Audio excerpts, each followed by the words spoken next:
thoughts, contributions, very much welcome. And you can send them on our social media. We're streaming live on Facebook. You can send them over there on real time. And also, you can do so by getting on WhatsApp and sending your messages over there. WhatsApp number is always on your screen. You can just drop in those comments over there. We have a lot to talk about today. As always, I've got the two political parties representatives here with me in the studio. Even before I get to introduce them to you here, I mean, on a Thursday, if you're an ardent viewer, I'm sure you have an idea who will be my guest in the studio. But a big thank you to Nutri Snacks this morning for making it possible for us to get this conversation going. And we're grateful to all of you out there who've been patronizing it and enjoying it. It's very delicious and nutritious, and it's the reason why this Christmas season you want to get a bulk and give to special people in your life. It's pretty simple. Walk into any of the supermarkets, the shops out there, and say you're looking for Nutri Snacks. You will get it, and you will never regret it, all right? So make it happen this morning. Those of you who are having your breakfast, if it's tea, you want to just get a bit of Nutri Snacks to it, and just try, okay? Just try, and give me feedback when you do so. Big Chef Junior is coming. We're planning something quite exciting for you. It's gonna be back to back, and you're not missing any of that. And so please do well to watch out for our contestants. We'll be unveiling them to you in a matter of days, and you get to know what exactly they're bringing to the table. So they've got recipes that you definitely want to learn from. Make sure you do not miss any of the episodes, indeed, if you want to have some very good cooking skills, all right? That's what it is. On Sundays at 7:30 p.m., we'll bring you the very best in the best. And I'm talking about the game show that gives you so much excitement and also makes you want to win some money for yourself. Last couple of days, we announced some of the winners. We spoke to them over here. You could actually feel the excitement and how very thrilled they are to be a part of that program. So you can also watch at 7:30 p.m. on Sundays.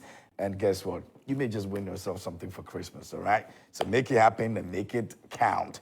Our Christmas promotion is ongoing. We're telling you that all you need to do is to send us a picture of your family. Tell us, what makes your family, the unique family that it is. And then we invite you here a few questions, and you get yourself going on some very cool prizes that we're giving out here on the show. So you don't want to miss out. Christmas is here, it's just around the corner, and you want to make sure all the things you are giving to your family and friends, you're not spending on them. We want to spend on you, all right? So do well and be part of that. Pizza Man, Chicken Man is also making it possible for you to enjoy some deals, and I'm talking about some promotional deals this Christmas season. All you have to do is to just walk into any of our branches, buy from us, and you never can tell.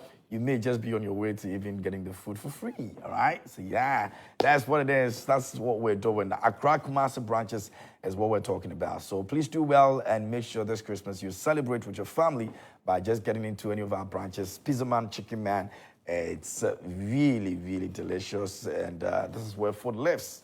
And it's very necessary that you also get yours at this moment. I'll be telling you some more. Afia Asantewa is also bringing something beautiful. I'll tell you about it in a couple of minutes. And also our very own Afia Nocturnal is also got a concert coming up on the 23rd of December. I'll tell you about that too as well. So there's more to share here on the show. Stick and stay. But we're getting to the newspapers this morning before we get into the major issues. But Manasseh is here with me. Manasseh, you good? A very good morning to you. I'm good. And you? I'm very well. And thanks. Good to see you. Good to see you too. Great. We'll have our brother joining us for the first time here in our studio. Indeed. Let's listen to his comments. And it's been riveting experience for him. He's just been looking around and comparing that to the other side. I'm exactly. One. Oh. But I'm just amazed. I'm surprised. This is so appetizing. And I mean, I don't know what to say. All I would say is thanks to multimedia for the new studio. In fact, it's sort of. You feel home, yeah? Absolutely. I mean, you're stuck with us, so that's fine. Anyway, I'm going to come back to you guys so we check into the issues we're talking about this morning. But let's go to the front pages of the newspapers. Daily Guide is here this morning, and it says digitalization eliminates corruption. AG tells UN, and Attorney General Gov't has been captured on the front page, and also a breakdown of MIIF's investment in Atlantic Lithium. Page 2 has got a story on that. You can read about it. Minority chases POG governor's removal, and the minority are still bent on making sure that some issues are dealt with even before we get into 2024. And this time around, the year after, the Bank of Ghana's governor, we're hoping that, it's not what exactly we're looking at. The Kenneth Ofori-Atta situation again. NPP mourns Ama Busia, and away from that, Cecilia Atta Boahene mates 5 others sweat over bail. And GCB Bank unveils enhanced mobile app. And so those of you who have not heard about the latest on Cecilia Atta Boahene mates and the whole money in the home and all of that, well, that's a bit of info on that for you if you've not heard about it for a while. Uyala Arts and Culture Center nears completion in the Upper West. Kiddy raises bad fuel alarm. Again, this fuel issue this week was talked about here on the show. Rosalind spoke about it on the news flash here this week, and it seems to be a serious issue right now. Kiddy's also raising an alarm on that one as well. Familia went into the same situation, and so yeah, it looks as if that the MP has a lot of work to do when it comes to that. 18 companies cut ties with Diddy, and P. Diddy's been going through a lot with regards to a lot of women that are coming out to speak about some indecent and sexual assaults, alleged situations as far back as the 80s and then the 70s and all that. That's what it is. But let's see how some of these issues go. Now, Ghanaian Times this morning is reporting, and it says government plots new anti-corruption action plan in first quarter 2025 to replace NACAP 1. Attorney General speaks on that. NCCE rallies Ghanaians to participate in district-level elections December 19, and GCB unveils new mobile app. 2 policemen, 4 foreign nationals arrested for galamsey in Krokosia Hills, Dwabuso Forest. OSP prosecutes 4 corruption-related cases in court. That's the Ghanaian Times. So first one on the back page, real quick. Dualization of Kaswa Winneba Adentanda to the what Rose begins in January, says government. And Vivo Energy donates surgical equipment to Kolebu Teaching Hospital. That's the Ghanaian Times this morning. The Daily Statesman is here, and it says digitalization powerful in corruption fight. AG touts Ghana's efforts at UN and Ghana to become center of excellence for medical care. President Akufo-Addo has been captured in that. GCB revolutionizing digital banking with recorded app. That's also something that you need to watch out for. Info Minister, government is fully committed to RTI. That says the Information Minister, the Honorable Opong Nkrumah, also captured on the front page. Dr. Chei Asamoah to contest Offensive North seat. That also captured on the front page. Rio Ferdinand leads United fans anger wrecks my head. And some sports, Augustine Ahimfo not surprised by Mohamed Kudus West Ham performance, and he seems to be doing extremely well for himself ever since he joined West Ham. And we wish him all the very best. May he continue to still, do the most while he plays for the team. Business Finder this morning says data of citizens critical. Let's address challenges. CJ and some other inside story you can check. 68% cut in wash sector funding. Water aid Ghana worried. Ecobank partners court private sector support for Zero Malaria Initiative. And that's the Business Finder. So we have the Dispatch. Let's get to read about the Dispatch newspaper this morning and check out what it's also reporting this morning. Okay, but even before that, the ABC newspaper is here and says, the President, Mr. Speaker, and the witches. That's captured on the front page. Implementation of RTI on course, Opong Nkrumah says so. Discussions on lithium leave the experts to enlighten us. And 10,000 businesses, 20,000 youth to benefit from business and employment assistance program, says Baumia. And that's the ABC News this morning reporting on that issue. Okay, so that's going to be all we have Okay, so let me get the dispatch over here. I think that's been projected here. It says that please ensure peace in Boko, Baumia to Mamprusis and Kusasis.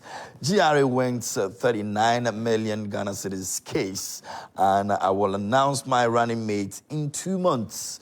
And it has the former president John Mahama, Julius Debra, and Professor Nana Ajiman captured on the front page, as it's suggesting that it's going to be one of them. All right. NDC's victory in 2024, not assured, NDC Guru says so. With regards to this, the NPP is also yet to actually do so.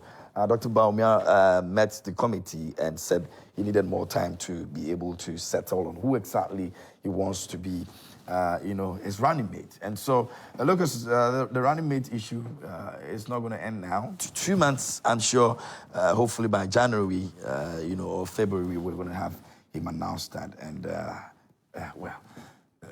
I don't know what you're guessing, but we'll get there. We'll get to find out, because the running mate is as important as the president himself in this day of Ghanaian politics. And so if you're putting your running mate out there, you should be very careful who you put out there, because eventually that person should be able to, gather the kind of support that you would need to become the president when the time comes. Anyway, let's get into it. So Manasseh Atta Boahene is the government spokesperson on the governance and finance, representing the NPP. Richard Manuribe is national communication team member for the NDC. And these are our family that we have over here anytime we get to have conversations around politics. And so, you can send your messages to us. Our WhatsApp line is active, and also on our streaming platform. We're live on Facebook in real time. You can send your message over there, and we'll read from you as we progress. This morning, we're looking at school placement. 2023 records highest enrollment despite challenges. Education Minister says so. We'll be also moving on to minority plans to actually kick against a 7 billion Ghana cedis tax waiver that the government is intending to implement. We'll look at that. Mahama also hits back at people who believe that the 24-hour economy policy is not something that, will work. And also, a lot of people believe that, the NPP believes that it's already working. Mahama says that, yes, he accepts the fact that some parts of the institutions or some people are making it work, but he wants to see it, in a broader view, a broader perspective. And so we're going to be looking at that also.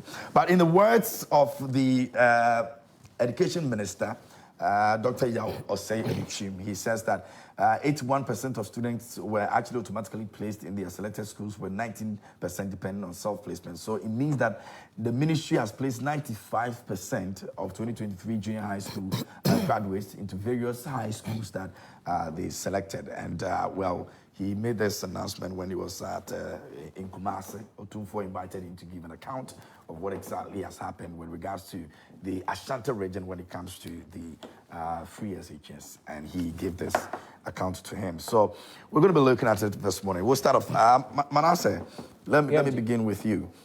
Right. A very good morning to you. A very good morning to our cherished viewers. Richard, good morning. And let me say... Let me say... That's a special greeting. Special greeting. You know he's my brother, so I have to be special in greeting him. The end will justify the meaning. Let's get on with that. And a very good morning to His Excellency, the Vice President, Alhaji Dr. Mahmoud Bawumia, who is the flag bearer of the NPP. And with him, we are confident we are going to win the 2024 elections. Let me also greet my boss, Honorable Kojo Nkrumah, Minister for Information and MP for Ofasia Yoruba. And I also want to congratulate him on the wonderful and fantastic work he's doing at the Information Ministry. Yesterday, there was a public forum on the implementation of the RTI, and there were some insightful revelations that were made. And so I say a very good morning to him and to the Deputy Minister for Information, Honorable Fatimatu Abubakar. KMJ, on the issue of the school placement, it is very refreshing indeed to know that thus far, we've been able to place 95% of the junior high school graduates into the various second cycle institutions, in spite of the various challenges, associated with the school placement system. And you realize that the Ministry of Education did things differently this time around. They ensured that they allowed the graduates to select more schools. So that should it happen that you are unable to secure your first, second, or even third choice, you would have the opportunity to be placed in other schools as well. And so I think it is very much an improvement of the previous situation, and it is something we always do aspire for. It is not surprising that even given the short period within which students were allowed to go to school, you would find a lot of them being in school because, I mean, the prospectus again was released quite earlier to allow parents and students. Is it not the situation of they don't have a choice? No, not at all. You see, that's against so the prospectus a system that is running smoothly, and so I have to be on campus. So the prospectus was released quite earlier to allow parents to prepare their wards to go to school, and thankfully. And we still had a lot of parents also complaining. Today they don't pay school fees. Free, it's free. Unlike in the previous. Are you aware some students are not still in school? I'm aware. So that's why the education minister mentioned we've been able to place 95%. So we still have some few numbers that are very significant. We are not saying we are going to downplay those who have not been placed thus far. It is very important, and I am aware plans are far advanced to ensure that those who are still not in school would also get the opportunity to go to school. And so I think the Ministry of Education has to be commended. And going forward, we are very confident that given the significant strides we have made as it relates to the school placement system, we are sure next year, at the first instance, we'll be able to ensure we are able to enroll almost all the graduates into the various second cycle institutions. Very well. Richard. KMJ, I say good morning to you, and good morning to your sheriff viewers, and good morning to my good brother, Manasseh Atta Boahene. It's a twin. So it's called Manasseh Atta Boahene. And then are you reminding him, or yes, you are letting our viewers know that he's a twin? Yes, because I've always said that my father has 4 sets of twins. So I live in a family of twins. So the moment you are a twin, like yourself, you're all my brothers. Yeah. So, so in this instance, were you reminding him that he's a twin? Yes, or you are telling our viewers that Manasseh is a twin? I am reminding him he's a twin. I'm reminding you you are a twin. Yes, aware you are also a twin. Yeah, but most of them know. Right. Yeah. And so I'm the Uncle Tevia. And good morning to the good people of Nkwanta constituency. And Kim, let me use this opportunity to say good morning to the incoming President of the Republic of Ghana, His Excellency John Dramani Mahama, who is bringing hope to the ordinary person, who is bringing hope to the people. So there's incoming here, No, but he... Which was the incoming? He is talking about outgoing for a vice president. I'm talking about he's talking incoming for my vice president. You are aware. And President John Dramani Mahama coming back to power in 2025. KMJ, let me assure you that I know the challenges you are facing as a media person. I know the way you've been hiding around when you're close from work because the media freedom have been submerged. He never hides. KMJ lives very little. He works freely. I want to assure an ordinary woman in market today that who is going to sell his tomatoes. Now they have to even go to the Burkina Faso to buy tomato that he used to buy. A carton of tomatoes of 3,000 today is about 12,000. I want to remind the yam seller that now that this foodstuff is rotting in the bush, that President John Dramani Mahama have every ordinary Ghanaian at heart. President John Dramani Mahama is going to revamp the economy. But the CKMG, before we talk about this education, President John Dramani Mahama is coming to build the Ghana we want together. You understand? We are building the Ghana we want together. Not only him sitting at the presidency and shilling corruption and making a loamy soil of corruption, mother shepherd of corruption, is building the Ghana we want together. And wanting together, we will never let Manasseh sit at home. We will involve him in building the Ghana we want together. In the aspect of economy and finances, an expert in it. We will call on you in the aspects of media to come and help, and myself will come be at the presidency. Or be at we've had this before. So we're going to come together. This is not the first time we are hearing. So we're going to come together as Ghanaians. Richard. No, so maybe that is what you heard. We have had this. That people we're building a Ghana. We are all together. We're building a Ghana. Everybody will contribute. Everybody will be happy. This is something. We promised a better Ghana before, and you got a better Ghana. And then people came to promise you free education. One they said one factory, one village, one dam, one boy, one girl, one person, one accountant, and whatever it is, and you didn't get it. So the 4 years. And then we are saying that we are not building a Ghana we want together. That we are going to involve the market woman, we are going to involve a farmer, we are going to involve every ordinary Ghanaian, even people in diaspora.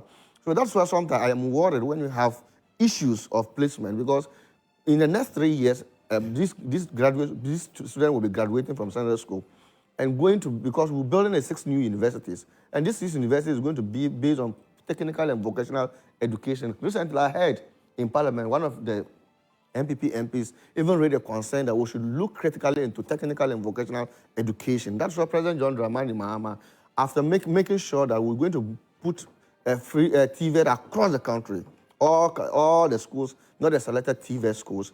Then from there, we now build 6 new universities. So we will need these students to occupy those classrooms. We will need these students to make sure we train them technical and vocational. And some of them are going to go into apprenticeship programs. So KMJ, when you have issue of education, I always want to support it, because very soon, if you are not very careful with a 24-hour economy, we will lack labor. We now have to go to Côte d'Ivoire, we now have to go to Burkina Faso and go and look for people that will come and help build our economy, because there's going to be enough job for the youth. There's going to be enough job for every category of human being, whether person with disability, whether ability, and whatever it is, we're going to get a job.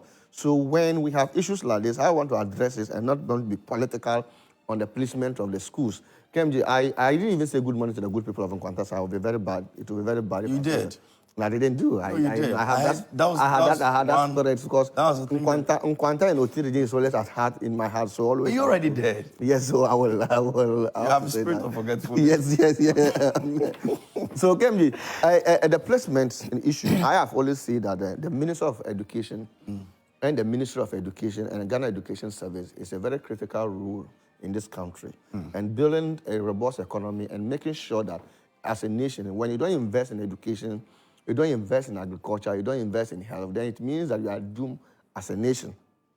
So I heard and listened, read the minister's statement when he went to meet Otumfuo to give an account of what education has had impact in Ashanti region as he became a minister.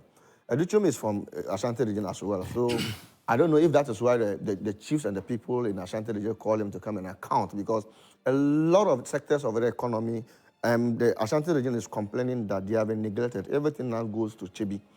So since he has given this account, I think it's quite refreshing. It's quite 95% placement of the students that have been placed automatically, that have been placed, that got a placement in the school placement system. The automatic one is 81%. Yes, it's quite encouraging that 95% of the students who wrote BEC have access to education. It's only 5% that doesn't have access to education. So this 5% is going to add up to the National Statistical Service of the 1 million youth who didn't have formal and informal education. You know that. Because 5% of them. So I will urge and believe and hope and tell the minister. Manasseh says it's something they're working on. So to tell the minister to quickly make sure that the 5% should also get access to the school. And the minister also talked about the 81% of automatic placement. I think that in any examination that you write and you get about 50%, that is a pass mark. And 81, if 81 is true, sometimes I don't believe this government. But for Dr. Edichon, I know he speaks the truth. So 81% are automatic placement. I think that it is also something that we have to commend the government for that kind of a particular model. 81% have got automatic placement. From the one from President Kufuor's time, through President Mills, through President John Dramani Mahama, to Nana Dankwa Akufo-Addo, when Napu was Minister of Education, that even there was total mess in the educational sector there. And now that the Educhum has come, and it's telling us that 81% automatic placement, as it stands now, I will comment that, and let's hope that there's improvement in our placement center. There have been challenges since day one. My time, we didn't have placement. Myself and you go to notice board and check our names and go. And one thing that government have also done that they did the harmonized prospectus the moment your placements come, you get a prospectus. Because I recall when I was at Boehm, I attended Boehm Secondary School in Jasikai, but I live in Nkwanta. I have to come to Jasikai to come and pick my prospectus, go back to Nkwanta, and then buy my things before coming back to school. It's quite stressful. Yeah. So when you have this kind of harmonized system that you just pick up your prospectus and then you go in and buy your things before you now come to school, is one thing I also have to commend the Minister of Education for, and commend the Minister of Self-Placement. I think that is where the problem is. The self-placement, the 19% of the Ghanaians that got self-placement, you saw what happened. The Minister also admitted that even though there have been challenges in the placement system, but 81 was quite smooth and automatic placement. But the 90% of the people that got self-placement, KMJ, you can just get in touch with Ghanaians, ordinary Ghanaians, that their children went for the self-placement, and you will tell you the kind of guru boys that were around, the kind of party boys that were around, taking money and then making sure that they take something before they will do placement. Your media house, multimedia and other media houses have done a documentary on it. So the people pay a swooping amount of 5,000, 20,000 to get their children being placed into the school. That is quite unacceptable. So this 19% was allocated for the party people to make their avenue from it. And it's something that we must look at and make sure that it stops. It's not the best. And I told Manasseh, you have the opportunity of speaking to the minister. I don't have access to him. You have the opportunity of speaking to the president. I don't have access to him. Because we have only one time to do placement. It will never happen again in the NPP.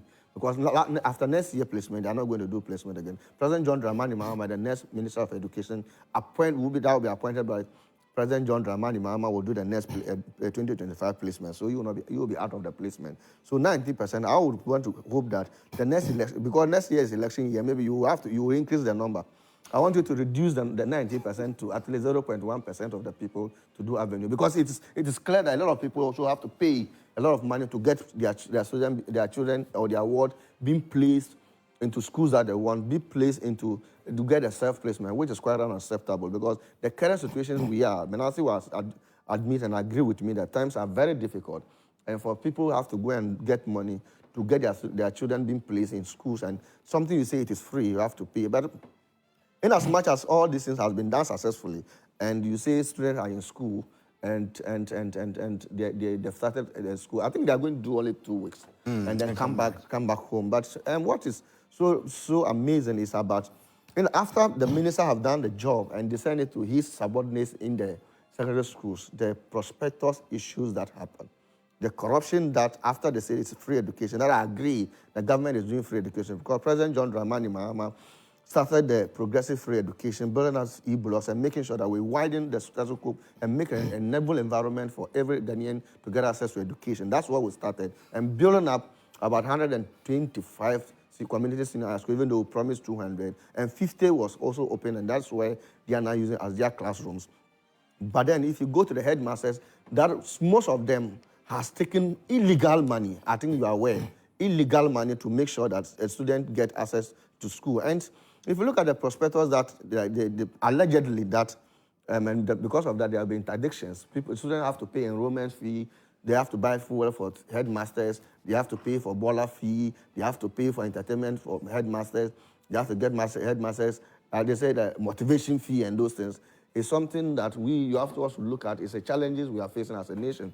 Because I've always said that I've known a woman who sells yams in Pasar Market, and this woman has been struggling all along his life. And when he was going back, the ward got a placement to school, he goes there, you have to pay 20 million.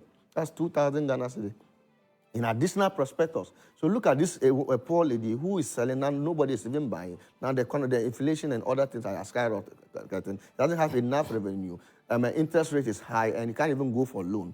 And his money, the little money he has to be selling yams, have to now use this money to go now and go and pay a headmaster for additional payment for the ward to get to school. People have raised concern. A lot of people will even go to school. Additional prospectus about 5,000, some 2,000, some 3,000. And there's a woman who made a concern to me, and this thing I have to share with you. And it's so sad. Excuse my language. I might be on the same school placement. On the same school placement. She said, look, he called me honorable. I said, honorable, I do prostitution.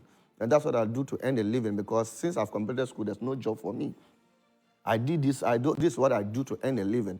And with all this thing, they pay me a little money for my prostitution. And at the end of the day, my ward, which I want him to stop, to also not get involved in my situation, to also not to be like me tomorrow. When I was going to pay to this in the prospectus, the headmaster gave me additional 7,000 to pay. Which place?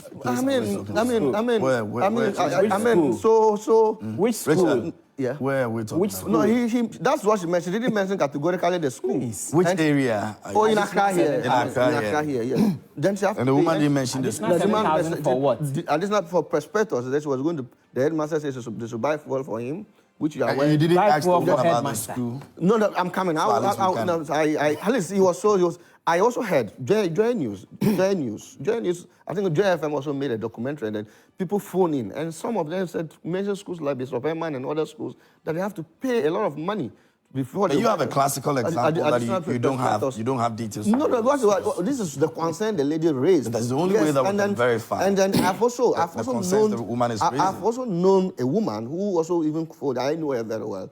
She's a cripple, excuse me, and that's the fact. She's a person with disability. She sells granules. She buys these granules and sells 5 CD, 2 CD on the table. And this woman, the world has gone to school. She needs to pay additional prospectus of 2,000 Ghana CD. And the city and tell us that it's free. Rachel has known about 3 women this morning. So this is the situation. All have similar issues, but this is the situation in which we are. I am saying that the placement is good. I am saying that it is important we do placement. But after placement, the matters arising that people are taking the situation to dupe the poor people in Mbunkurugu, to do the poor people in Walawale, to do the poor people in Potopo, Alagakwa, and Bonache. That has their whole end money is about 1,000 cedis. They need to go and borrow more to go and pay additional prospectus to the school. So I want to urge the Minister of Education. I've saw interdictions on that But you see, the major problem of these things is that, KMJ, you know, and Manasseh knows that most of the headmasters in these secondary schools has lobbied through politicians to be there. And some of them have been politicized. I know most of the headmasters who were constituency executive of the NPP, and they have been put there to be compensated. But because of the corrupt aspect of the NPP and the government, but from the head to toe, the corruption is happening. And so everybody wants to steal. And at the end of the day, it has now boiled down to senior high school. Students and parents that are even not be able to afford a 3 square meal a day. This is what is happening. But I want to urge the parents and talk to them this morning. His Excellency President John Dramani Mahama and the NDC, to be honest with you, is very worried with this situation. And we are taking a critical look at it. I want to advise them that they have very soon, when President John Dramani Mahama comes, this free education thing, we're going to do a proper review and put mechanism that every son, every ward will get proper quality and free, nice education that will build up the capacity of every individual, that will make a better Ghana, build it up to one together, and tomorrow, again, we will not sit here and then discuss issues or disparities when it comes to placement. Very well. We're going to our next issue. I'll try and see if we have a few comments that we can read, so we can move on to talk about the tax waiver that the minority is planning to kick against, and they believe that it's a waiver that will not help the country. It would only benefit a few, a selected few, and so it is not something that they would agree to. Now, this one says, good morning to your good self and your panelists.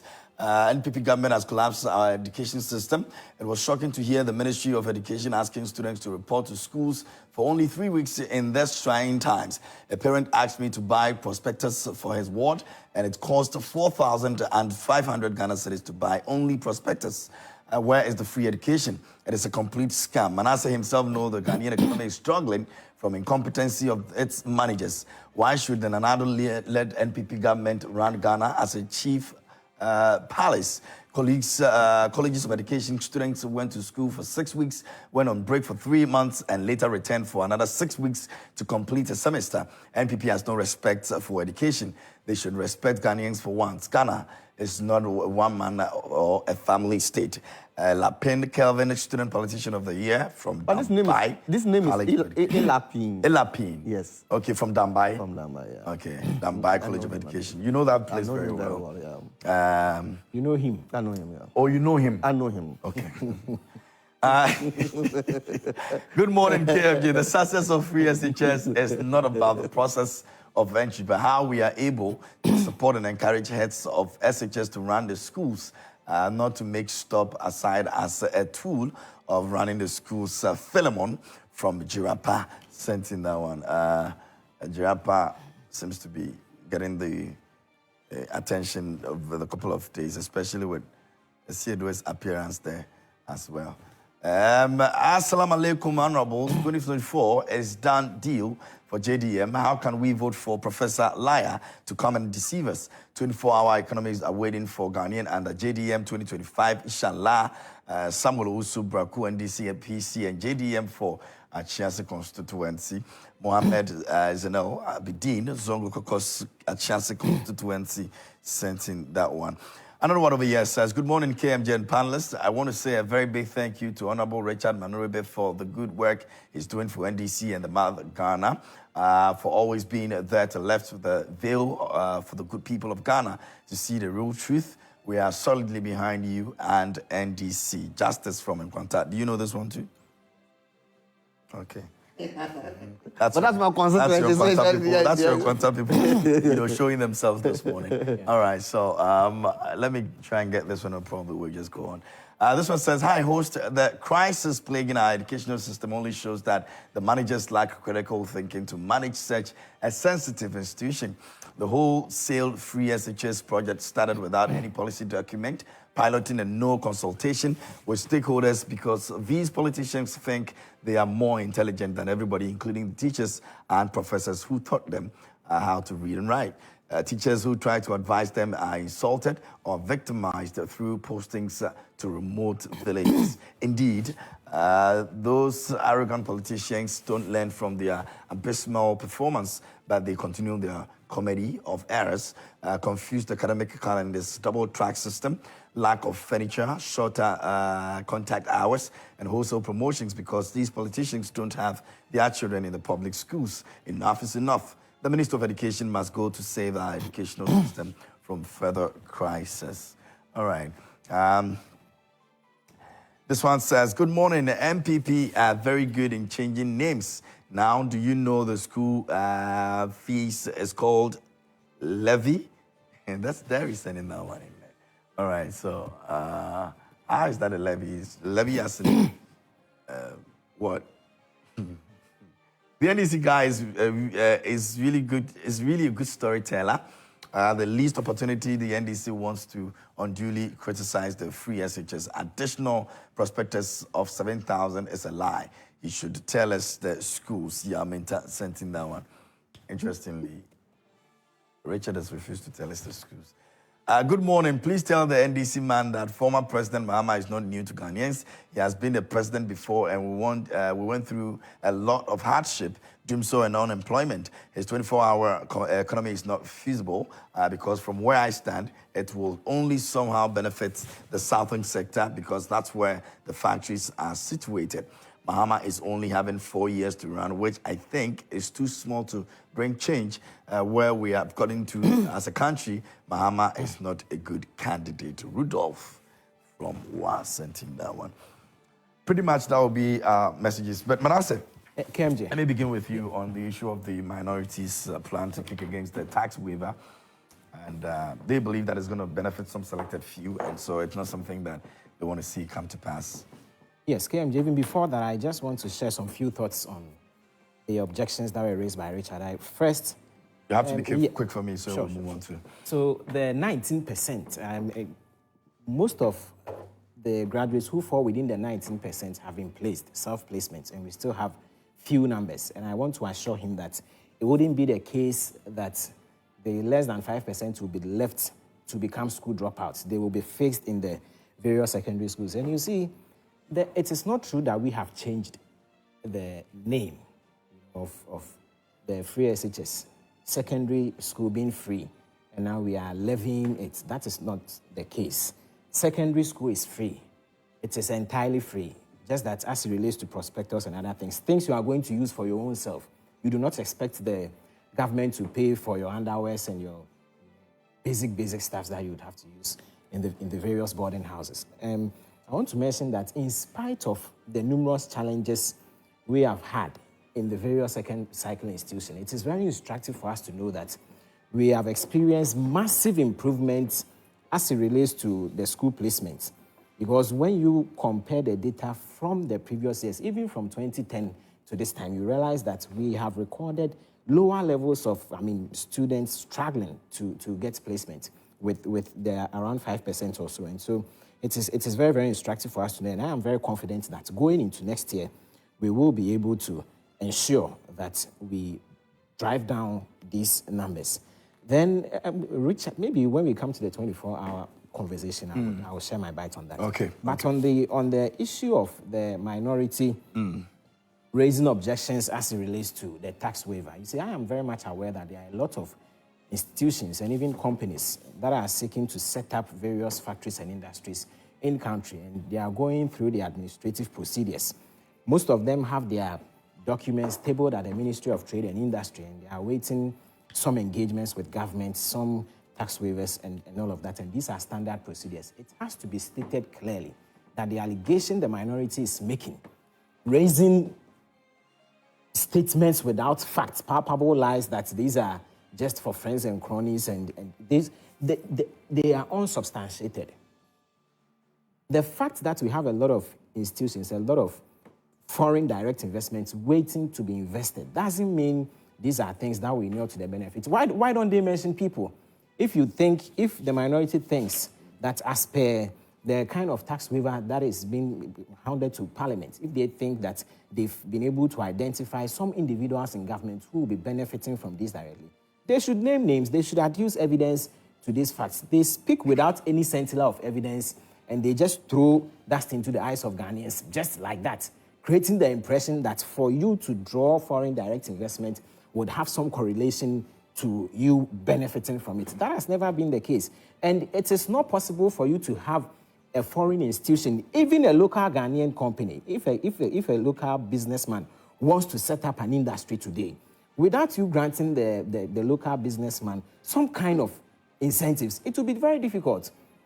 As it relates to the person importing machines and other technical advice and all of that, these are things that government is very much interested in. And so we sit down with you and we ensure that we are able to assist these institutions and even these businessmen so that at the end they will be able to set up factories and industries in Ghana to help reduce the volumes of unemployment we are always complaining about.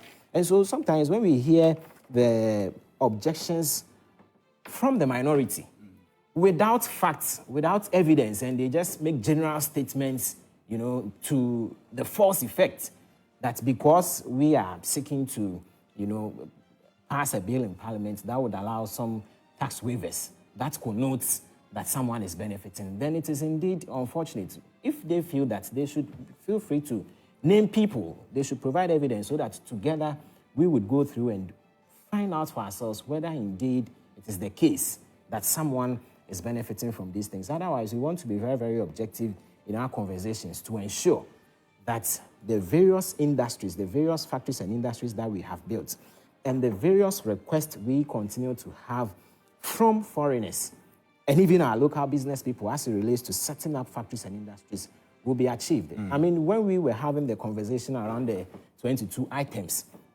that's the Honorable Minister for Trade and Industry sent the bill to Parliament and all the conversations around it. It was quite surprising, the position of the minority. At one breath, you would find it difficult to understand what their intentions are, whether or not they seek to promote the high rate of importation, and whether or not they are really concerned about the Ghanaian people to ensure that government is able to restrict, not to completely ban, but to restrict the importation of some of these items, so that by doing that, we'll be able to allow and expand our local industries and factories to produce some of these things. And so it makes it very difficult for us to really... As usual, this is another strategy to make governments work difficult. That's what you see. Beyond that, I do not find any constructive criticism in what the minority is saying at all. Because because I don't like you, because Richard is from NDC, I can make unfounded statements against him. I'm saying I can make unfounded statements, wild allegations, without any scintilla of evidence. And that in most instances might not even be true. That's why I'm saying for us to ensure we are able to build the Ghana that we want, it will be very, very important for us to raise objective criticism as it relates to the tax waivers that government will have to grant to some of these institutions. It is never possible.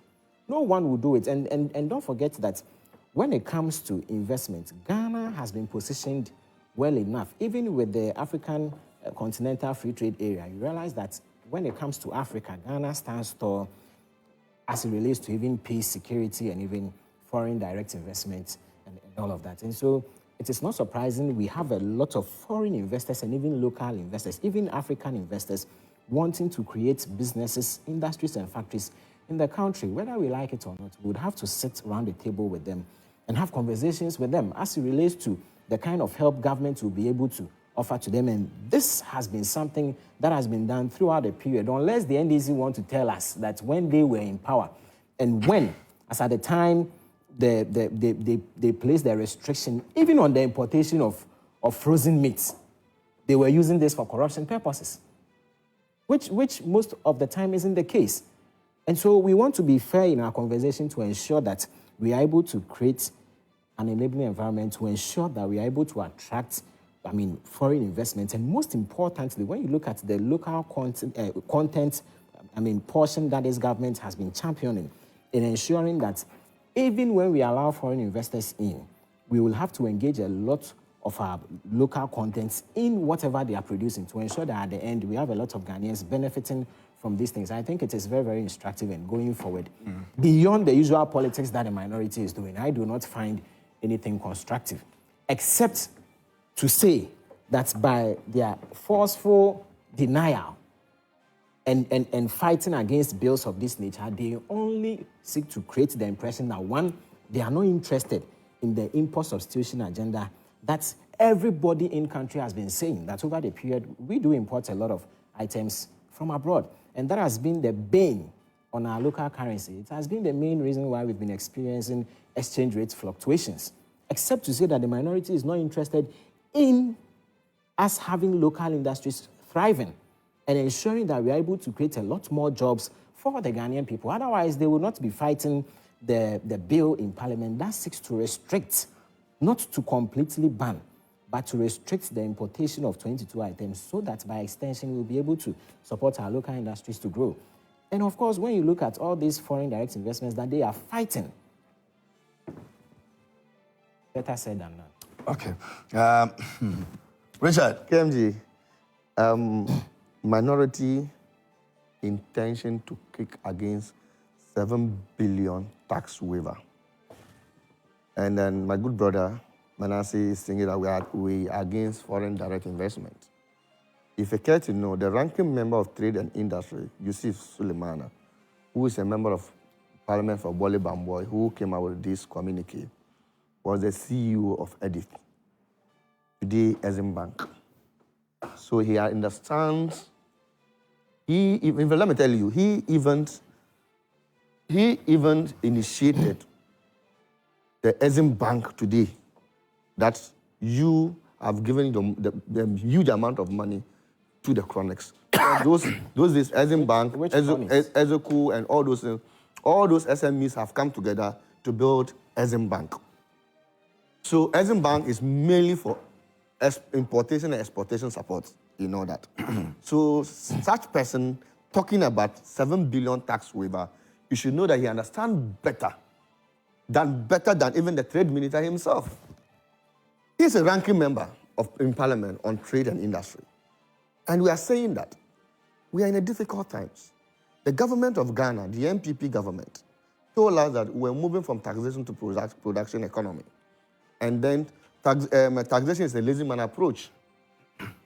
And we all agree, myself, all of us agree that let us pass the tax waivers bill in this country. You mentioned that. If we should mention it, we are in this country. State Housing Corporation gave a tax waiver of 21 billion to the president's brother-in-law to go and build a hotel. We raise that. We argue on this issue in this country. Nobody talks about it. If you say we should mention names, these are names we are saying. You turn around and tell us that you need a tax waiver of 7 billion for 1D, 1F. This is not foreign direct investment issue we are talking about. KMJ, are you getting it? There's a difference between foreign direct investment and 1D, 1F. You know, KMJ, that we as a country, when we have our free zone enclaves, when investors come and they want to invest in the free zone enclaves, what they do is that they write to GRA. After the GRA go to do inspection and see that your structures has met the standardization, we involve Ghana Fire Service and the business operating permit from the district assemblies. From there, we quickly give you an IQ number. It's not true. We'll give you an ICUM number, and with that ICUM number, you get a direct tax waiver from government of Ghana so that you can go to the free zone enclaves and then start your business and employ the ordinary Ghanaian. And even in exportation, there's a percentage the government of Ghana enjoy. That is why we set up a free zone authority. And you see the free zone structure the President John Dramani Mahama built just at Cantonment, close to the Vice President's residence. So we are never against foreign investment. We have the people who have been supported, and we even put it and strengthened the icons in the Ghana Revenue Authority. And that has been, that is done. You talk about equipment, bringing equipment into this country. You know, KMG, any equipment that comes to this country that pertaining to agric or constructions, there's already a tax waiver on it. You agree on that these are policies and programs President John Dramani Mahama has brought in, and everybody's enjoying it. KMG, go to free zone enclaves in this country. If you don't even know, let me just tell you, if you are going to, from Asukuma Junction to Kwebe, the largest plantain farm in Africa, in West Africa, is in that area. We granted a tax waiver for the agriculture sector for the month, I think Red Plus or something, to put up that decision. And it gives us $90 million per annum from this country, and it employs over 20,000 youth, direct and indirect jobs in plantation. If you go to the Western world today in Europe, we in Ghana with the free zone enclaves produce 90% of the plantain chips and plantain in Europe. So why is the minority? You go to a place like Asuchari, the banana factory in Asuchari, that has been a free zone enclaves. It's given government of Ghana a lot of money. And we are not against any direct or indirect investment that will give profit, that will make an ordinary Ghanaian and get profit. We are saying that the 7 billion, 1D1F, that you are saying that we are going to give tax waiver to them. And besides, apart from that, there's another 5.5 million lying at the Ministry of Finance. So you are telling us that you need about 12.5 billion Ghana cedi tax exemption just for this year for the purpose of 1D1F. Bring up the companies. That's what we are saying. Companies that want that 1D1F, that want the tax waiver, bring the list. Let's have it. You don't have any list. And we are saying you are imposing taxes. As I'm talking to you now, this government from 2017 to date has imposed 50 taxes on us. 50 taxes. Even the current. Even the current. Ask him to list it. He's lying. The current 2024 budget. Tax. The current 2024 budget. If you look at the tax imposed on us, it's about 11 billion. 11 billion tax imposed on us. Then you want 12 billion to give it to somebody free. KMG, how does that make sense to an ordinary person? And that's why we're saying we're going to kick against this. KMG, do you know this government? Have you read about the eco tax? 100 Ghana cedi eco tax on car owners. Every car owner, whether the car is big or small, whatever it is, you are paying this. But the government seeks to justify that, and the reason why they did those taxes. No, but KMG, you know that the UN and AU, I think UN and AU are starting to be corrected because our Ramsar site in this country give us huge amount of money for carbon. You know that. And we have a lot allocated from the international community because of, Ghana has about 50 Ramsar sites in this country, Ramsar sites in this country. That's, some of them have now been sold to their people for buildings. You remember that we did that debate in this country. And we are imposing an eco tax on us that even if I use a Vitz car, I'm paying 100 Ghana cedi. And you using a V8, Manasseh's V8, Manasseh is paying the same 100 Ghana cedi. Richard, I don't use a V8. You understand? So you are imposing burden on an ordinary person in this country, imposing tax on people in this country. Meanwhile, you turn around. That you told us that you are finished with the 1D1F and it's all operational. Didn't Manasseh told us here on this platform that all the 1D1F is operational in this country today and they employ so many jobs? Who mentioned? Didn't the president himself say that the 1D1F is operational across the country today? Didn't the Minister of Trade and Industry told us that the 1D1F is operational in this country? Why then do you turn around to come and tell us that you want 7 billion tax exemptions? And we are saying that, tell us the names, give us the companies that want tax exemptions. Or else it's assumed that you are giving to family, and if you care to know, and friends as well. That is our concern. we are not against anything. You told us 1D, 1F. It's built. People are working already. Factories are running 24-hour economy in 1D, 1F. All the others that you mentioned during your time. Yes. All the tax waivers you mentioned during your time. Yes. Did you present names to the opposition? That's what I'm telling you, that the tax waivers we gave to companies. Let me just do something like that. No, so did you make a less and give to the opposition? You lay up. We want to put tax waivers when you are putting you are sending a tax waiver to Parliament. You specify the company, its duty, the role, what it's going to do. And I'm asking, is that what the NDC... That is what is done in Parliament. So NDC, did you do that at the time? We did that before that. As I'm talking to you now, government of Ghana, under this MPP, we've granted tax waiver about 25 billion. We never complain about that. We call on tax waiver bill. You know that. I have always called that. Look, if you look at the companies that even come to this country, the foreign companies that come to this country and come out with the tax, even if like mining companies, come here and they give them tax waiver. When they finish, they do capital flight. And at the end of the day, they send the money away. You see that now we are not chasing they take the dollars away. Now we go about chasing dollars and see that the city depreciation is unstable. He knows better, he can explain better in that one. Me, I'm not an economist. He understands better. So our concern is not about making sure that investors doesn't come to the country. We have supported investment in this country. We have supported investors coming to this country. That is why we even set up an Exim Bank. The Exim Bank is to make sure that the local producers get funds to be able to manage into this. In agriculture, every sector of our economy, we have packages for them. So the 7 billion and 5.5 billion, it is for Cronish family and friends to bring in their goods and services and tell us that they are going to invest into factories that you told us that the factories already existed. The tax burden is too much in this country.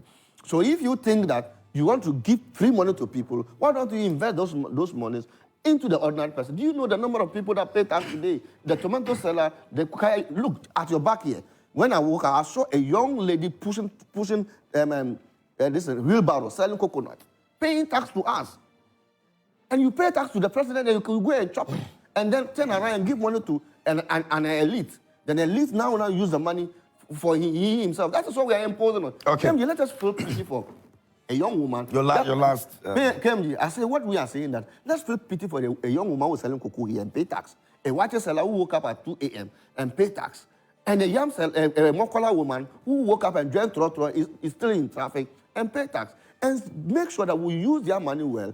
And so if there's another opportunity for us to gather revenue, we need revenue to build this country. We are told that we are broke, and we are running a budget deficit in 2024, which you are aware, which is aware. So why do you give this money to family and friends just to go and use it for their own businesses and then say what? That's so bad. He mentioned that we put ban on frozen meat. Let me just clear that one. We never put ban on frozen meat. I said restrictions. Restrictions on... Yes. What we never did said ban.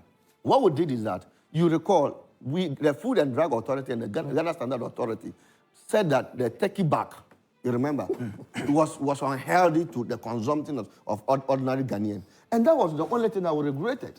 So why do you sit here and say we put restriction on frozen food and those things?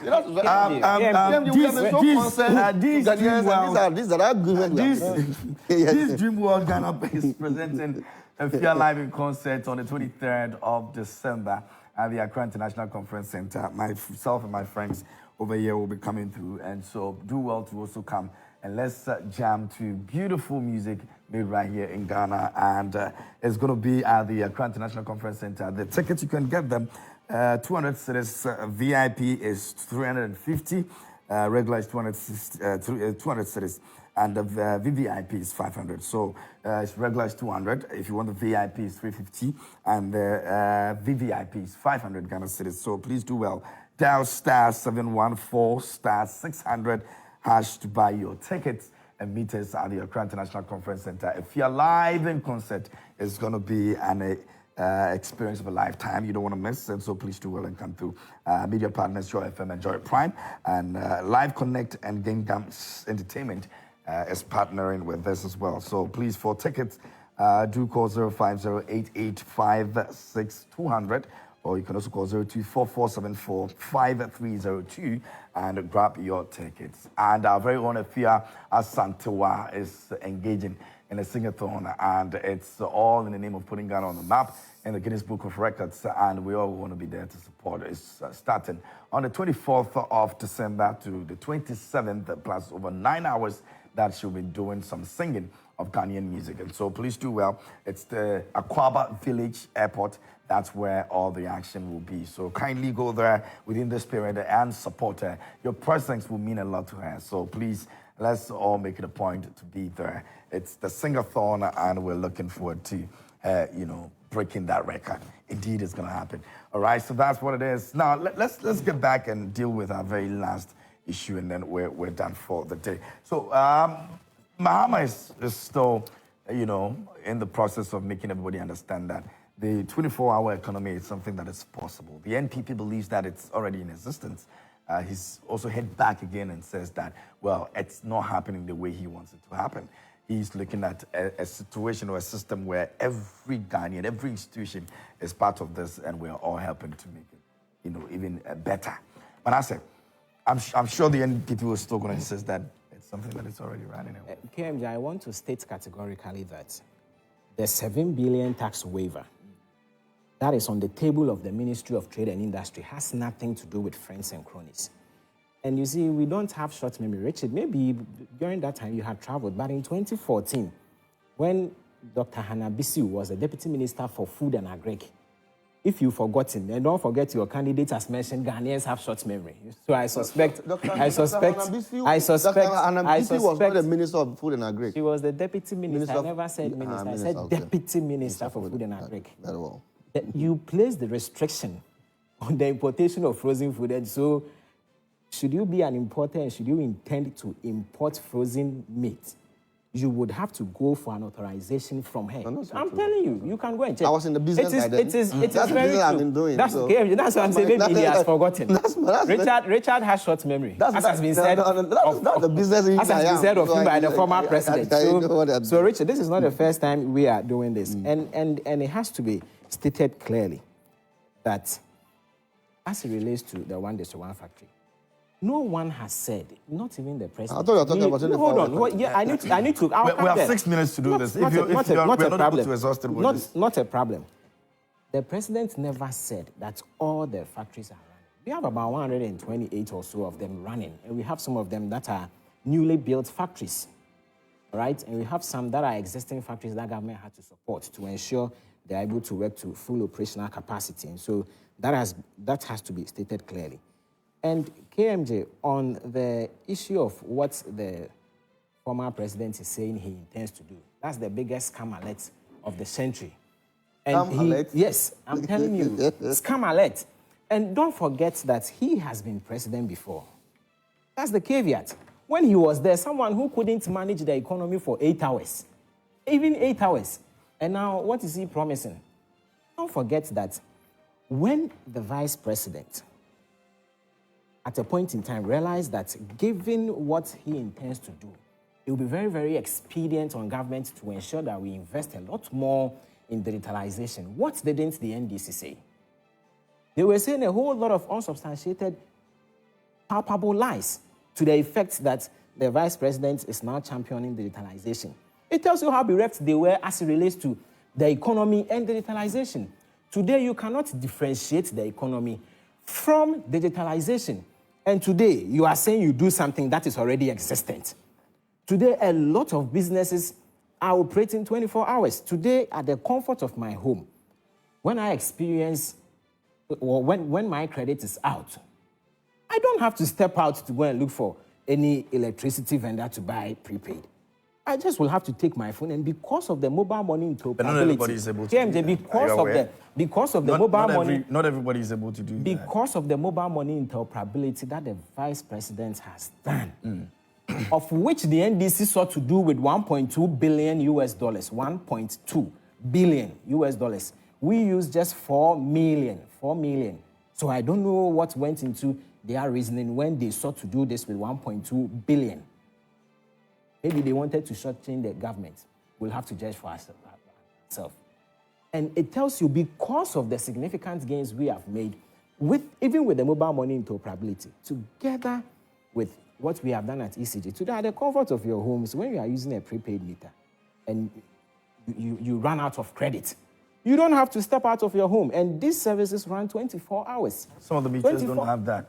I'm saying prepaid. I didn't say postpaid. Okay, I said prepaid. Right. So 24 hours. Today, when you look at most of the businesses, the private sector businesses, most of them are running 24-hour business because they're able to advertise their products online. All right? Today, when you look at the critical government services, the police service, even hospitals, hotels, security services, and all of that, most of these institutions, critical services, are running 24-hour system already. When you look at the critical manufacturing and productive industries in country, where they have high demand for their products, most of them are running shift system.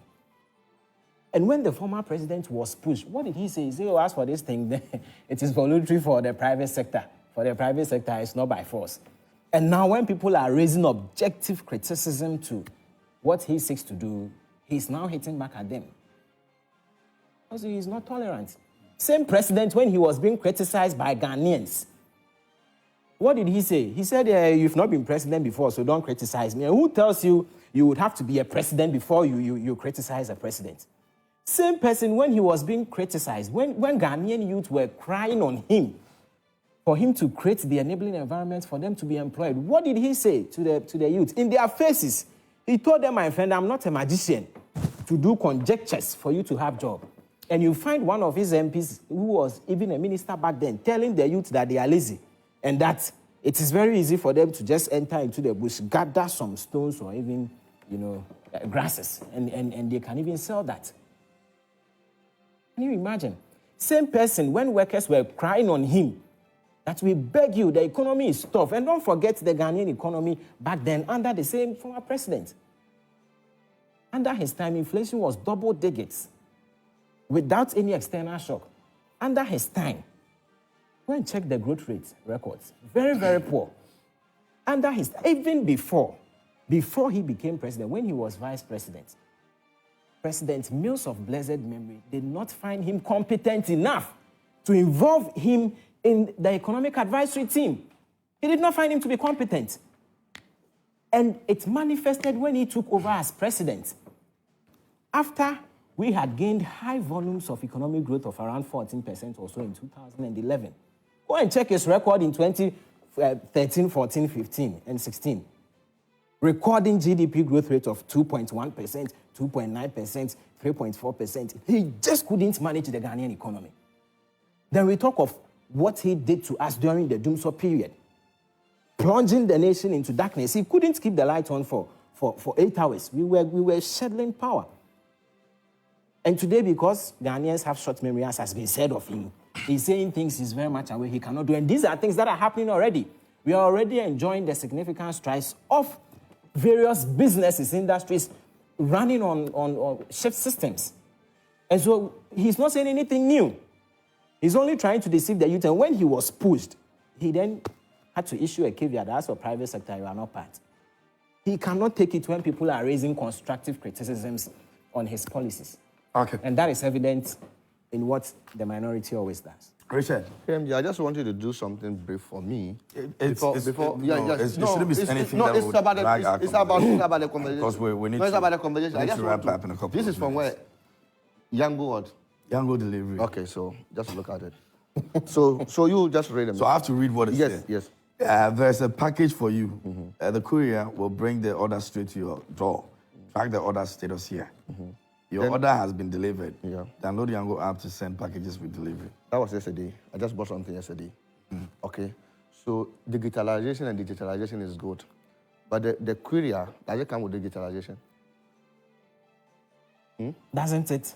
Has the courier come with digitalization? Doesn't it? Somebody, a rider or an Uber, a Yango driver must drive.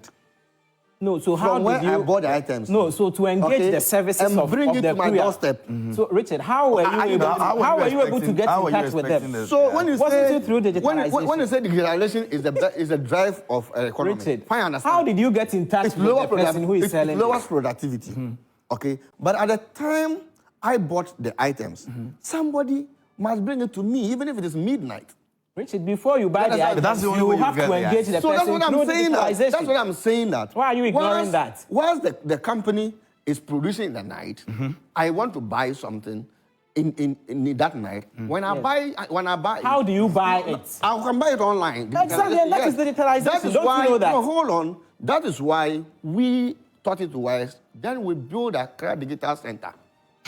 Okay, and so we make sure that the digitalization and the digitalization, there are two disparities, you know that. So we build out the fiber optic line, so make sure that we build the base of the IT system.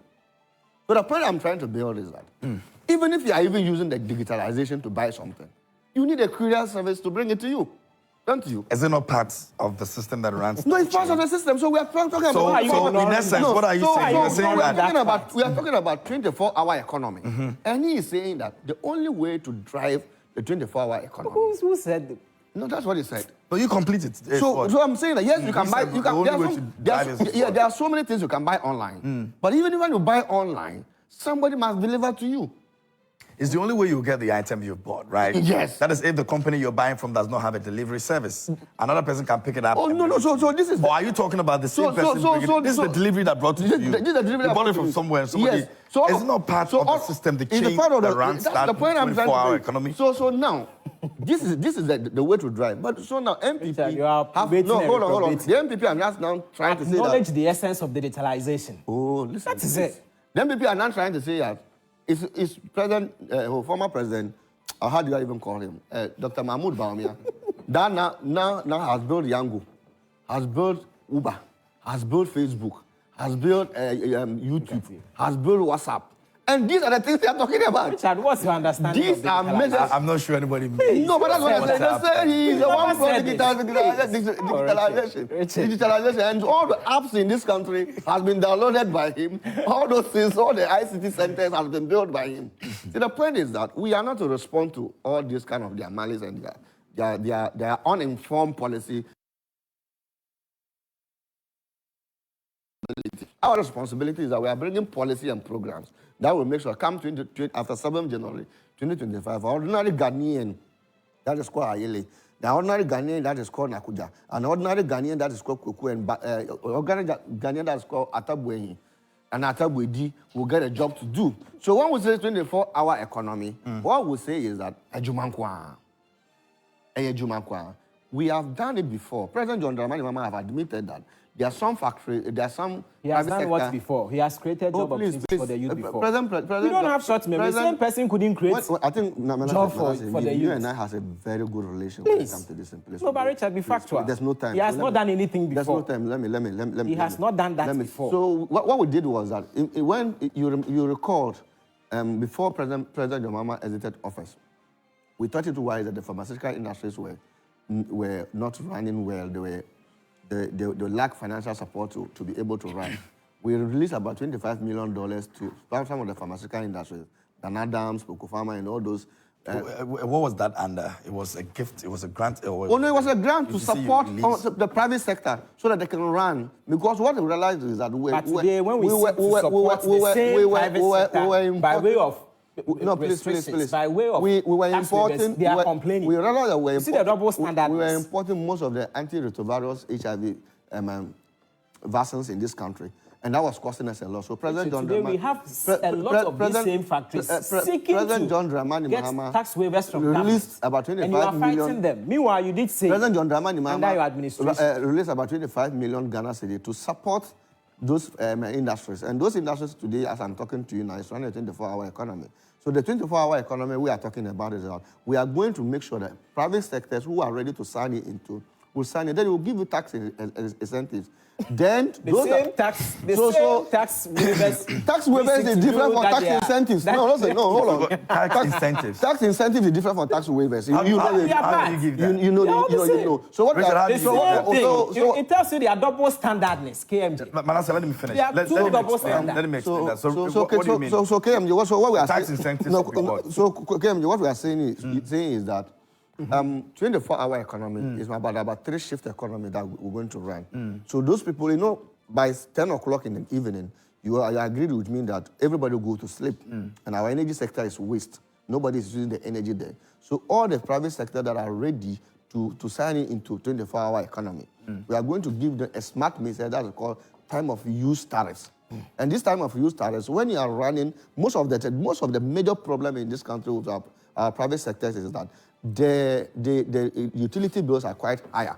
So sometimes they will not be able to pay much of the utility bills and the taxes they pay. So what we are saying is that we're going to give a time of use tariffs. The time of use tariffs, what it means is that in the night, the utility that you pay for 10 Ghana cedi is now going to be like maybe 2 Ghana cedi because it is waste in the night. That is what we call excess power, excess capacity, excess Will that not be a burden on the government? No, it's not going to be because it's a waste already that is down there. So that's why they brought take-or-pay. The energy sector is already struggling. Because we're going to strengthen it. If somebody is supposed to pay 10 cedis for this because you want to... do you have a robust economy to be able to sustain that? That's what I'm saying. So if you're giving the person 2 cedis from the 10 cedis, the 8 cedis, who is going to pay for that? KMJ, so what is the essence of leaving a power from 10 o'clock to 6 a.m. and it is waste? But if you don't have the capacity to sustain and you pay for... It's better KMJ, but do you know you pay for... No, but I'm just asking you. Yes, but we have a peak moment. As I'm talking to you now, everybody is using electricity. Because from 6 o'clock to 10 o'clock, people want to iron and go to work. People want to watch television. People want to use their fridges. People want to... For after 10 o'clock, everybody is at work. You understand? Then you see that that was not a peak moment. So we are talking about that. Then we'll give them a tax incentive. Then we'll make sure that we reduce the utility bill for it, so they can be able to employ more. And what we are saying is that when you are a young man, that you are under 40 years, you establish a company and you sign up into 24-hour economy, we are telling you that we're going to give you a tax-free, so that at that time you'll be able to employ more and run the economy very well. And so we are looking at other areas in the government sectors where there's traffic, human traffic. You go to a place like DVLA, KMJ, you're at work right now, you have to leave and go to DVLA and go and renew your DVLA, your license. You go to Food and Drug Authority, BEF and DEF, you go to places like Register General Department. So all these sectors, we are going to run a 24-hour economy so that it will reduce productivity, then make sure that at that time, everybody will have access to it. And I've already made an example to a place like, let's use a place like Accra Mall. By 10 o'clock, by 9:10, Accra Mall is closed. And everybody is rushing to go and buy. You go there, the place is closed, you don't get... So at that time, you see a choke traffic. We are saying that if they sign into the 24-hour economy, you look at the number of people that are working in Accra Mall, about maybe 500.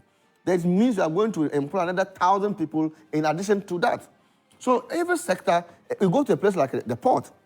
At the port now, by 5 o'clock, the port is closed. You go to Takoradi Port, it's closed. Apart from the MPS that President John Dramani Mahama did that run 24-hour economy. So whilst the port is, you can even clear your goods in the night, it eases traffic along the route. You know, at dawn, there are a lot of accident cases that happen because of the heavy trucks. It eases traffic. And the banks must also operate at the port for 24 hours. With that, we have also told that the security services, at night, they use only 30% of it. So in the night, we will be able to deploy... Yes. Only 30%. That they use in the night. The 70%... From which data? No, KMJ, let's use an example. From which Richard, data? No, see, what data gave you that? KMJ, it is clear. 30%. It is clear. We have also consulted. It's clear by your own imagination. We have also consulted by facts or data. It's more than that. The police. How can you say the entire police security service? I mean, in the night, yes. Yes. How? Who tells you that? The police responds to activities that is available. There are patrols almost everywhere. Yes, I told you. I say all the police and Richard, police. Now, Richard, you are telling me that the whole country in the night it's only 30%. I am talking about the security institution that is working. Are you serious? I am not saying they are not working. No, I'm also not saying you said they are not working. I'm saying you said they are working. When you move here, yeah. Just here, your back, the traffic light here. You see about 5 police officers standing there, but in the night you see only 1. It doesn't account for the percentage. It counts. So the problem. You're talking about the entire country. You are looking at. You're looking at only multimedia here. Don't look at the holistic. Or maybe Accra. Don't look at the holistic aspect. No, but that's how we're supposed to look at it. What I mean it's the only way we'll be able to make to put in the context for you to understand. You understand the number of police officers that operate in the daytime, it's not the same number that operate in the night. So just say it's about. If you say it's 30%, you're making it look like it's a fact to put and in the it's backed by context. data. That's what I'm saying. And it makes Richard is always lying like to this. put in the context for you to understand. So what we're saying is that we are going to strengthen the security service. So when the port is running in the night, and the airport is running at night, the Ghana immigration, we need to recruit more. You understand? At the port, you need more custom officers to operate the port. At the police, the advantage areas where we are running the 24-hour economy, there will be police present. Because when there's insecurity, people will not like to come out and patronize goods and services. So with that, it will bring more jobs, create more jobs. It will double the jobs of the employment sector. That will lessen the burden of the unemployment rate. Maybe it cannot be totally eradicated, though. But it will lessen the burden of unemployment rate. Like, you see, I've mentioned a place, if you look at a place like the Savannah cement sector, that ran 24-hour economy, that was established by the foreign company supported by President John Dramani Mahama and the government of Ghana by then. It ran 24-hour economy. If you go there, it employed about 500 day, 500 afternoon, 500. And then these are things that programs and projects that we have seen. It's visible, so it's and running, we have done it before. something that it's running right now. There's something that's running right now. There are so many. So the NPP is right when they say. So the NPP is no. We are not saying, but President John Mahama didn't even say that it is not running. We are saying that even companies we supported before we left power, it's running. The trouble gas is running 24-hour economy, is it not? Kumasi Central Market is running 24-hour economy. Then we build it. So we are going to make sure that Makola is not running. We decentralize all those sectors and private companies that will sign onto the 24-hour economy and the public sector that we know that there's human traffic there. And there will be employment for every ordinary Ghanaian to do. And this is what the MPP doesn't understand. And Dr. Bamia will tell you that choppers are already running. Because choppers are already running, there's 24-hour economy. You don't have a policy. It's apart from Untumi bringing the policy. Anyway, I understand them. Chairman Untumi brought the policy of the MPP and Dr. Bahumia's government. I don't know whether I heard it. Which policy? Well, he said when Dr. Baumia became a president, they are going to go to World Cup and then they will come second. Richard, stop it. No, he said it. Stop it right there. No, he said it. No, come on, How's that a policy? No, that's their policy. That is their policy. You don't have a policy. Even you. You have less than 12 months. You have less than 12 months to go to elections. You have no policy. You mentioned blue economy. And you realize that the blue economy has already done by President John Dramani Mahama and the World Bank. You ran away from there. Easy. So you have no single policy. All your policy is that you are going to build toilets. But Untumi does not communicate for the he's an Untumi. He doesn't communicate for the president. Untumi and the vice president are not today anywhere. The vice president Untumi is there. He doesn't make him a communication minister. He's not in charge of our policies. He has even been installed as a chief in the president's hometown. Richard, he is not in charge. He's doing for Dr. But doesn't make him a spokesperson for the president. Oh, but he said that he mounted the platform. They went to the northern region. Okay, and he mounted the platform. Richard, don't waste that time. Just like any other member of the party will be allowed to speak based on his capacity at the time. It doesn't make. They said chairman, Ashanti regional chairman, the World Bank of the MPP, that the Afafronto is breaking, want to talk so that they should listen. They have a good message for you. And then you stood there and said, Toboy, they said, yay. They said, NDC, the Northerners will vote for I don't think we have time for frivolity. They said the Northerners will vote for Dr. Mahmoud Bawumia. And when you vote for Dr. Mahmoud Bawumia, they are going to go for World Cup and they become second. And they campaign for him. And who tells you this is an economic policy? Those are the policies. Who tells you this is an economic policy? So bring your policies. We are saying that. This is not an economic policy. Do we have some comments? You have shot yourself in We are saying that we are bringing 24-hour economy. Yet you are fighting government on this. We are saying we are bringing 24-hour economy. We are bringing the big push program. We are bringing national apprenticeship program. We are making sure that we wage war on corruption. We brought so many policies and programs that we are bringing. We are counting down the ministers of... When you were in power, what were you able to do? Don't mention corruption. The 200 ministers of... Richard, when you were in power, what were you able to do? What employment opportunities were you able to create for the youth? KMJ, we are also saying that we are bringing office of the value for money. Manasseh, what did you do? He wasn't able to do anything. Richard, you have just 2 minutes to finish. We are saying that we are bringing office of setting up office of value for money to make sure that every contract that is awarded in this country in less than 5 million, in more than $5 million will be regulated in partnership with Public Procurement Authority because we know what happens there. We are also saying that we are building 6 new universities. And these 16 new universities are going to be technical and vocational-based universities. We are going to draw from the theoretical economy to a practical economy and industrial economy. And we are moving Ministry of Agri from Ministry of Agri to Ministry of Agri and agri-business so that we strengthen the agri-processing business and industrial agriculture. And then from there, we are also making sure that all the 6 new created regions, we are putting our regional hospitals there and dualize all the roads to the regional capitals in this country. And it is possible we are going to do all those things under President John Dramani Mahama. So if you have a policy, you have a World Cup policy, and then we are waiting for a World Cup policy, we are bringing 24-hour economy, we are putting up industries, we are moving into agriculture industries, we are moving to all sectors of agriculture, and President John Dramani Mahama is capable. You know what he has done before as a president. Go and check. Today you said you want to make the hub of healthcare in Ghana because of Agenda 111. Forgotten that the quaternary hospital, the only quaternary hospital in Africa is in Ghana, Legon Hospital. Legon Hospital, built by President John Dramani Mahama, the best in Africa. They don't have one. Apart from the Mayor Hospital in the United States of America, this is the only one we have in the world so we can boast on. We are saying that the Maritime Hospital today, its referral center is not only in Ghana, across the globe.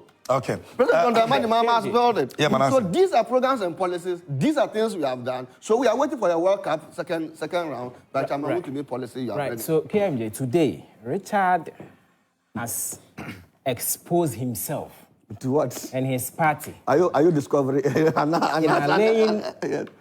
Yes. So you shot yourself in your own foot. That is your judgment. Why? I'm talking to the public. Hold on. You. Why? So, because you mentioned that you seek to grant tax waivers. I didn't say tax waivers. Tax waivers. Tax incentives. And tax incentives. Yes. All these are very critical. All these are very critical as it relates to setting up businesses, whether it is being set up by indigenous Ghanaians or even by foreigners. And so conversations around tax waivers and tax incentives are very, very critical. The same thing you are saying you will bring. Today, government is ensuring that we are able to have conversations with investors to ensure we are able to grant them some tax holidays. And the same NDC is fighting it. So it tells you the double tax holidays is not tax waiver. Don't let him mislead them. I won't get you. No, Richard, but you double standards. This is tax holidays. What you're doing is not tax holidays are not tax incentives. He never said that. Please take tax holidays. No. We are talking about tax waivers. No, let him deal with the tax waivers issue. Richard, allow him to finish. Shouldn't mislead the public. You're not being fair. I'm a very fair person. Don't let me begin to think that NDC is not, No, okay, don't do that. Right. So to make me keep quiet. Keep quiet. So KMJ, I come again and I mentioned that, Richard, you've exposed yourself and your party, that you are inconsistent in your policy directives. On one breath, you are fighting government because government seeks to grant some tax holidays to business people, even local businesses. And don't forget that this tax waiver that is on the table, it has a lot of local people without any political callous. And today the NDC is fighting it. Meanwhile, he is sitting here and he's saying that when they come, they will grant tax holidays. Inconsistency. And it tells you they don't even have Ghanaians at heart. And so today, if you're a Ghanaian and you seek to set up a business, and of course you would need help from government by way of, tax holidays and all of that, he is saying that government shouldn't allow you that. And that is not the focus of government. For us, we are interested in ensuring that we have a lot more factories and industries being set up so that we'll be able to engage and employ a lot more of the Ghanaian youth. But for them, they are not interested in the employment opportunities that government seeks to create. And Richard, what are you saying? You are saying that you have now risen through and you are telling us that you will now set up Office of the Value for Money. When you were in power from 2013 to 2016, what did you do? Corruption was not like this. Who tells Corruption was not like this. That was the problem. Even procurement authority, what happened there? Who tells you? Your procurement authority. A lot of corruption syndicates. No, you think we have short memory. You are doing this. We don't have short memory. All the SADA issues, the DIDA issues, the bus branding scandal, and the Ford bribes and all of that. These are things we've not forgotten. What happened to it? There were a lot of corruption incidents under your time, and you did nothing. You are now telling us that we should vote for you to come and correct your mess. And KMJ, he mentioned one instructive thing. He said, yes, former president, we know him for what he has done. It is very true. Ghanaians will always remember former president Mahama for doom so. That is the only thing you mentioned. President Kufuor. You remember NHIs. You mentioned President Akufo-Addo, free SHS. You mentioned former President Mahama. It's all about doom so. It's all about him insulting the youth. That he's not a magician to create job opportunities. It is funny. It's all about him saying that we should vote for him to come and correct his mistakes. When you full of mistakes. It is funny. Full of mistakes. And we should vote for him to come and correct him. He's known for doom so. We will never. Yes, I was in Lagos. We were writing exams and IA in 20. I will never forget this. The Lagos experience. Listen, KMJ, unfortunately, on Saturdays and Sundays that we have IAs, that were the times I like to go. I will never forget it. When I was at Lagos. Gentlemen, this is a disrespect to our viewers, and I don't want us to continue. Yes. Yeah, so let's not. Richard, you especially keep quiet. you had your time. Let's take some views from our viewers. Now, this one says, "Good morning, my brother. Please let Manasseh know that he's a young man who should know the difference between the lies and truth. And the truth is, if the products are not produced, how can the online salesperson get its products? Please, we need the 24 hours to work."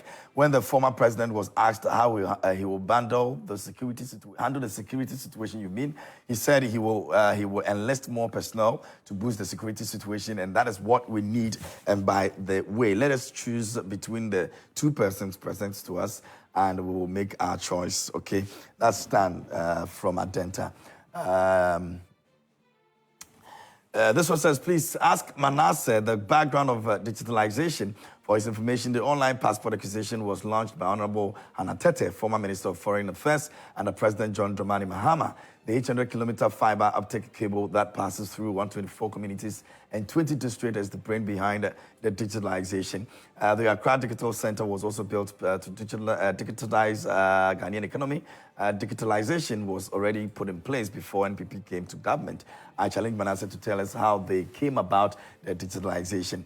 24-hour economy is the best way to go. After announcing the 24-hour economy, I saw a letter from GRA asking some institutions to extend their working hours. That's 24-hour economy." Thank you, Richard Manuribe, for education, the government, for educating the government spokesperson on the economy who has resulted in speaking big English and not economics. Hi, KMJ, please tell the NPP man that you cannot use your phone to buy credit on all prepaid meters because they haven't changed all the old prepaid to the new ones yet. I mentioned that. We'll get there. This one over here says, "KMJ, 24-hour economy is based on demand for goods and services. For JM to say he would implement 24-hour economy necessarily must be linked to demand. If the NDC opposes restrictions on imported items so that we can grow local factories, how will 24-hour economy be achieved?" All right, so those are some of your messages. This one over here says that, "We were in this country when John Mahama dished out millions of dollars to his brother, Ibrahim Mahama, and others as tax waivers. It is only credible people who comment on tax waivers. John Mahama and his party members lack a moral right to talk about tax waivers." Good morning to you, KMJ, and to your panelists. Those people are killing our educational system just in the name of campaign promises, but we will not realize it now. I know some students who cannot even write their names but they had placement. Why all this? Just because of party politics.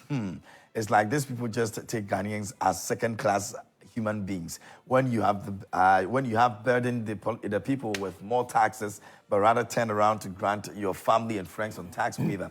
Is this not an irony? But this reminds me for the popular saying, every day for the thief man, one day for the master. I know Ghanaians will surely punish them come 2024. My regards to incoming MP for Miom constituency, Alhaji Mispao Sumani Hamza sent in that one. This one says, "Good morning, Mr. DK. What the NDC man is saying is never true. I've done self-placement for so many students, but never taken any peswa from them. Free SHS is NDC nightmare. It's possible with Dr. Baumia to break 8 to save Ghanaians from resurrected dead goats." All right, so those are your messages over there. Without anyone that I can read, I'm sure we can move on and wrap it up for today. I'm not too sure if I can even give you some more time to wrap up, because when I do, it's going to turn into it's not going to turn into another battle of... But KMJ, one of your... Battle of exchange of words. One of your, on that note, we say good morning. One of your senators sent a very critical message, which I think that is necessary. The demand of the 24-hour economy. That's what the President John Dramani Mahama is saying, that when the 24-hour economy is implemented, all the MMDCs, ministries and agencies are going to patronize local products made by the 24-hour economy factories manufactured in this country. So we will meet up with the demand. Pizza Man Chicken Man is giving a lot in our branches here in Accra and Kumasi. Please visit us. We've got some deals for this Christmas. You don't want to be left out. And so do well to pass by anytime and just enjoy the best we have for you this Christmas season. Ifya Santua is embarking on Sing-a-thon from the 24th to 27th. And some 9 hours in addition, and we all have to be there to support her. The venue will be at the Akwaba Village Airport, and that's where all the action will be. So please do well and go and lend your support to her. And our Christmas is also on. Please do send us a picture of your family, like Richard has already done. You know, beautiful family. You take a picture, you send it to us, and we'll take a look at it. If it makes a lot of sense, why not? We invite you. We'll ask you a few questions, you know, more like you and the other family just face off. And then we get to give you amazing prizes for you to also go and enjoy Christmas and New Year, all right? So send the messages to our WhatsApp line. And once we grab those, you know, beautiful pictures and all, we're going to announce those who are going to be in the competition, and then we'll get it going, all right? So that's the Joy Prime Quiz Mass. I'm going to Takrali. Who? You're not inviting me and myself and Manasseh to that. I'm not going to Takrali. Oh, but the masquerade thing you're talking about. Oh, you want to go? Yeah, Manasseh. Manasseh Atta Boahene speaks for government on the governance and finance from the NPP. Richard Manuribe, National Communications Team Member for the NDC. Gentlemen, it's a pleasure always having you here. And thanks so much for your time. Really appreciate it. I'll see you guys next week, Thursday. Very well. Yeah, on News Flash again. But of course, we're not done yet. The show continues. We've got so much to talk about today. Our relationship conversation is coming up. Sidua is standing by for what's trending as well. Rosalind also has a very serious conversation with Luigi McLean, also coming up a bit later here on the show. And so you want to actually watch out for all of that and even more. Please do well to send us your messages so we can read from you this morning while we're here on the show. My name is KMJ. This is News Flash. There's more coming up right here on the show.